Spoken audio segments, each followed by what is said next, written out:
When I first started working at Sigma, I didn't really know a huge amount of their history.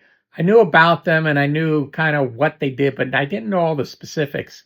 And Joe Tarsia became really good friends with me. And he says, George, you just got to come over to my house. I'm going to give you, crates of pictures and videos and things like that. You go through them and familiar yourself with them, and then talk. Well, if you have any questions, we'll go over things. So I went over to his house in New Jersey, and we spent some time talking, and then he gave me all these crates of pictures and slides, and there was a ton and ton of stuff, and I spent like I don't know, 4 or 5 months scanning all this stuff at high resolution, and it was in the end I think it was 1,500 pictures. I have a video of all the pictures that I took, so you can just see all of them. But the one thing I've been doing, I've been playing around with enhancing pictures and correcting them and making them, bringing the definition out.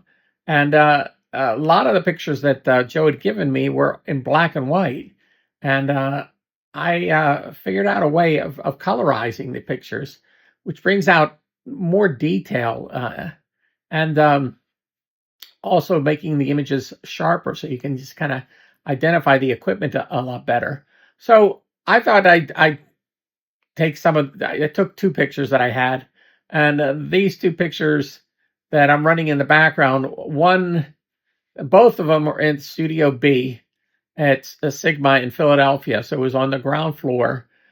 This studio had the Mitsubishi Westar in it, but I don't know what console it has in there in this picture.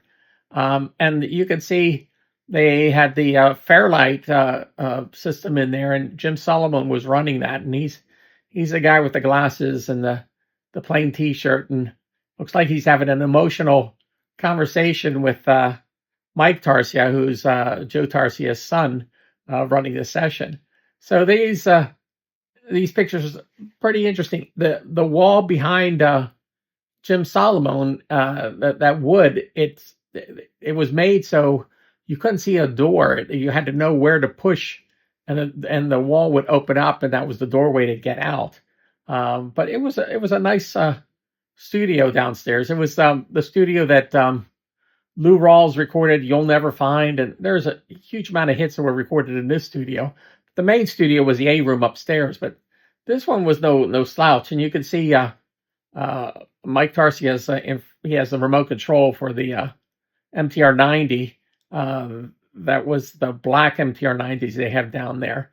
But it's amazing all the gear they had to create these sounds. I mean that Fairlight. I mean, look at the mainframe for it, and then the big tube monitor, and you can do that all now with a laptop.